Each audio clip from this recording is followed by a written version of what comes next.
Laptop ini sebenarnya bikin gue sebel. Punya desain bagus tapi ngintimidasi gitu. Dan ngelihat dari predecessor ini tuh ya cukup punya pamor yang sangat bagus di mata kreator dan tentunya gue dulu pas review seri ini yang lama ya. Emang bagus banget desainnya. Akhirnya laptop gaming ini sekarang punya line up khusus kreatornya. So ini dia MSI Stealth 14 Studio A13P, salah satu laptop gaming yang sekarang khusus dibuat untuk seri studionya. Ya, yang standar juga masih ada kok sebenarnya, yang gaming punya ya. Makanya nih, kalau lo heran lihat ini, harusnya tuh laptop kreator tapi masih ada ornamen gamingnya, ya ini sebenarnya yang bikin intimidasi laptopnya ya sebenarnya si gamingnya itu. Ya sebenarnya memang ini laptop gaming awalnya gitu. Jadi masih ada logo naganya si MSI di cover panelnya, ditambah ada afterburner lighting bertuliskan stealth-nya juga. Jadi emang nggak sekreator itu sebenarnya laptop ini. Cuma ya kalau dipakai ngedit ya tetap jos lah. Ya jujur aja dari desainnya ini gue tetap suka. MSI Stealth memang salah satu line up yang gue idolakan dari merek MSI. Dia itu punya konsep minimalis untuk sebuah laptop gaming. Lebih tipis juga, namun performanya bukan kelasan laptop mainstream. Dia punya spek yang oke cuy. Sama juga kayak di laptop yang gue pegang sekarang ini menggunakan Intel Gen 13 Raptor Lake i7-13700H. Totalnya punya 14 core, 6 P-core, 8 E-core dengan maksimal turbonya 5 GHz dengan PBP-nya di 45 watt.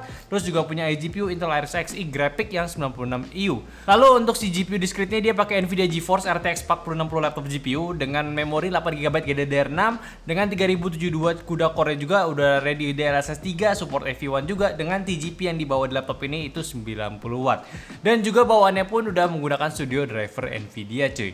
Kalau RAM dia pakai 16GB ya dual channel 5200 mAh DDR5 punya dan SSD-nya 1TB NVMe SSD PCIe Gen 4 punya. Ya, dari speknya kan udah bagus kan. Yaudah, kita balik lagi bahas desainnya dulu, oke? So, laptop ini udah punya dua style warna, Star Blue yang kayak kita pegang sekarang sama Pure White yang jelas warnanya putih, two-tone warna hitam untuk di sisi dalamnya, dengan chassis yang hanya punya bobot di 1,7 kg dan juga ketebalannya hanya di 19 mm aja. Menjadikan ini sebuah laptop powerful dengan style ringkas punya, serta build quality-nya pun ini dibuat dari chassis magnesium alloy ya, magnesium aluminium alloy ya punya. Jadi ya tadi udah ringan namun durabilitasnya pun tetap bagus sih. Kalau konektivitas dia ini di sisi kanan ada audio jack combo, USB A 3.2 Gen 2, satu port USB Thunderbolt 4, lalu di kirinya ada port DC ataupun power ya. Terus ada HDMI 2.1, USB-C 3.2 Gen 2 yang bisa juga support DP sama PD charging. Ya paling karena ini laptop ini tergolong tipis, absennya port Ethernet ini sangat wajar juga. Tapi menariknya lagi, dia itu punya Type-C yang support power delivery charging. Jadi kalian pun yang kalau punya backup charger 100 watt yang lebih ringkas lagi ataupun charger handphone kalian untuk di kondisi darurat bisa ngecas si laptopnya ini.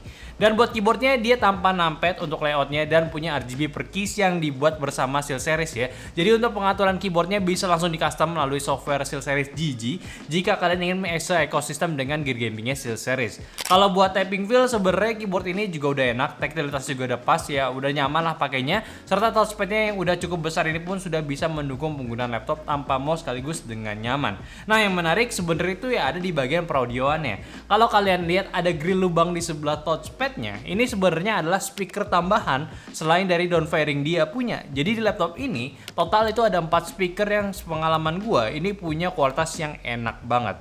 Jadi direct usernya gitu. Gua rasa itu lebih detail suaranya karena dari laptopnya ke kuping kita lebih langsung gitu. Karena di sisi atas itu mungkin jatuhnya speaker untuk nada mid ke treble gitu. Serta di sisi bawahnya itu memberikan feel bass tambahan. Asik deh pengalamannya. Apalagi dia dikombinasiin juga dengan Dynaudio. Jadi udah jelas lah suaranya itu udah punya standar yang bagus cuy.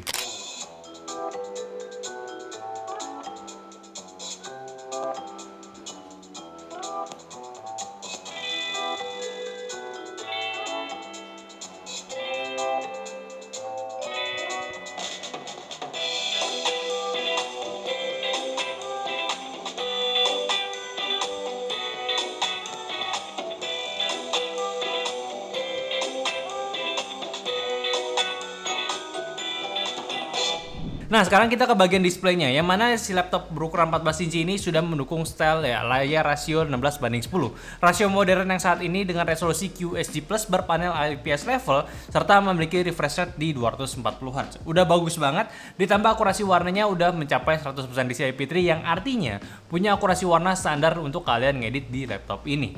Wah sebenarnya sih ini udah cukup banget lah, dari resolusi, dari warnanya udah mendukung kalian dari sesuatu secara digital di laptop seringkas ini di chassis laptop non ultrabook ya. Lanjut, untuk webcam di laptop ini ada di posisi atas pula dengan webcam shutternya untuk privacy di resolusi 720p dan sudah ada dukungan IR ya. Jadi kalau misalnya kalian mau login via Windows Hello bisa dan lebih cepat untuk loginnya lagi. Ya, dari performanya sekarang ya, laptop ini juga udah kita ambil datanya dan hasilnya pun juga menarik ya. Dari pengetesan Cinebench aja udah mendapatkan skor di angka yang cukup besar dan sesuai untuk pengetesan untuk si Intel i7-nya juga. Serta untuk si 3D Mark-nya tergolong cepat juga walaupun TGP-nya cuma di 90 watt aja. Serta buat multitasking di PC Mark 10 pun udah tinggi dan juga si SSD-nya pun juga bisa punya kecepatan speed rate-nya di 7000-an Mbps cuy. Ini sih udah menarik banget kalau memang kalian ingin punya laptop buat ngedit tapi bingung cek speknya yang oke kayak gimana ya. Dan kalau lo penasaran juga buat upgradabilitas laptopnya ini pun sebenarnya ya kayak biasa aja. Bisa nambah RAM, nambah SSD-nya, cuma di laptop ini udah nggak ada slot kosong lagi. Udah keisi semua kecuali kalian pengen upgrade ya.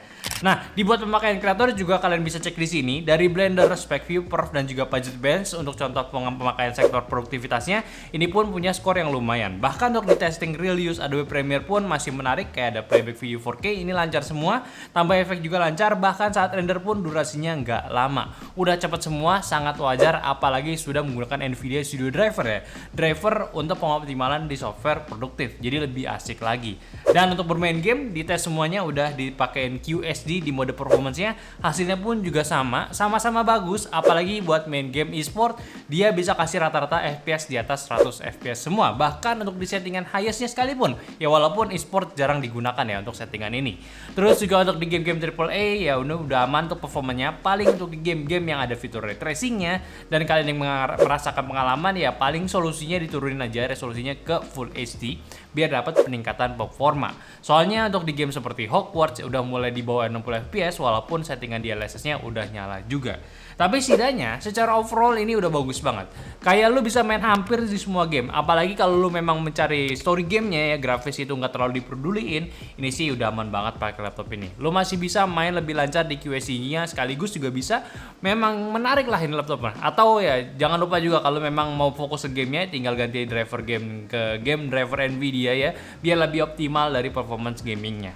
Nah, sekarang kita bahas untuk di sektor lainnya, yaitu dari thermalnya. Kita lihat ke dalamnya dulu. Di MSI Stealth 14 Studio ini udah mengatasi suhunya menggunakan vapor chamber cooler ya. Terkhusus untuk laptop chassis non ultrabook yang ringkas, sudah sangat wajar menggunakan ini untuk mengatasi sulitnya pendinginan pada sebuah laptop. Terus juga ini dialiri dengan dua kipas yang exhaustnya itu ke belakang dan ke samping. Lumayan ya, saat stress test CPU-nya sendiri itu bisa mentok di 81 derajat Celcius aja, dan saat idle-nya itu di sekitaran 50 derajat Celcius. Terus juga buat utilitas ada MSI Center. Cuma nih nggak tahu nih, pas kita riset PC-nya untuk keperluan benchmark awal ya, di laptop ini tiba-tiba software MSI Center itu nggak ada, mesti di download ulang gitu ya. Padahal kita riset itu nggak pakai install ISO lagi. Jadi ya ini kayak nggak biasa aja sih. Cuma ya gitulah, jadi perlu download ulang aja sebenarnya. Ini info aja nih buat kalian yang mungkin kejadian sama juga. Jadi make sure aja udah di download apa belum nih softwarenya. Soalnya lumayan di laptop ini bisa kalian atur performanya, apalagi buat keperluan GPU-nya kan. Yang hampir di tiap gua review laptop, pentingnya ada Max Switch ataupun Advanced Optimus. Itu sekarang udah penting banget ya. Karena lu bisa atur batas pemakaian performa GPU lu biar bisa save baterai lebih, atau kebalikannya mau maksimalin performanya. Ya bisa itu. Pakai teknologi ini aja bisa, dan di laptop ini bisa lu setting lewat si MSI Center-nya. Nah, terakhir fitur koneksi, dia ada Wi-Fi 6E dari Intel Killer juga, dan Bluetooth-nya pun juga udah ready ya, jelas ya. Laptop ini pun sudah terinstall Windows 11 Home punya.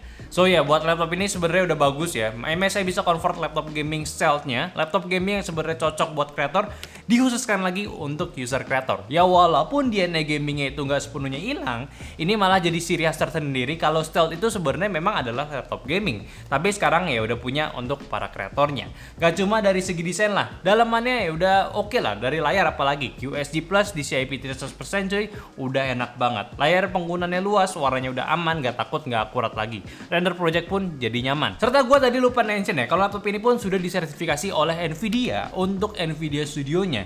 Jadi udah masuk ke dalam laptop standar laptop kreator yang punya fitur teknologi ray tracing, Tensor Core buat AI-nya, serta teknologi dasar dari si GPU Nvidia GeForce 4060 laptopnya.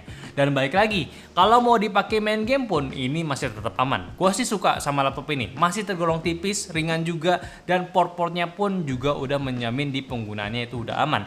Cuma satu nih, minus SD card slot. Coba aja ada, bakalan mantap nih laptop. Gak apa-apa lah, nggak ada RJ45 ataupun Ethernet portnya ya. SD card kalau ada sih ini bakalan menarik banget laptopnya. Serta harganya sendiri yang menurut gua masih terjangkau, apalagi buat lu yang memang butuh kerja sesuatu di bidang digital, ini investasi yang bagus. Start dari ya 2599 untuk SKU yang digunain di i7 13620H dan juga RTX 4050, sedangkan yang ini yang kita pegang ini adalah i7 13200H dengan RTX 4060, harganya itu di 31.999 juta. Garansi ada 2 tahun, dapat backpack juga kalau kalian beli ya, masih reasonable lah mau buat kalian beli. Atau kalian mau yang lebih besar, laptop si MSI Stealth-nya ada, si MSI Stealth 16 Studio. Tapi gimana sama laptop yang satu ini? Kalian tertarik kah? Atau ada yang punya generasi sebelumnya? Coba aja komen di bawah. Oke, mungkin itu dulu pembahasan gua dari laptopnya si MSI, si Stealth 14 Studio. Tolong bantu juga share video ini ke teman-teman kalian lagi butuh laptop untuk ngedit video sambil gaming di PC. Jangan lupa juga kasih pendapat dari kolom komentar sama like video ini kalau kalian suka. Kalau mau beli langsung cek di deskripsi dan follow semua sosial media kita, ada di Instagram, TikTok, Facebook, dan Discord yang semua linknya itu ada di deskripsi. Dan terakhir, sampai jumpa di video nyantai selanjutnya. Bye bye.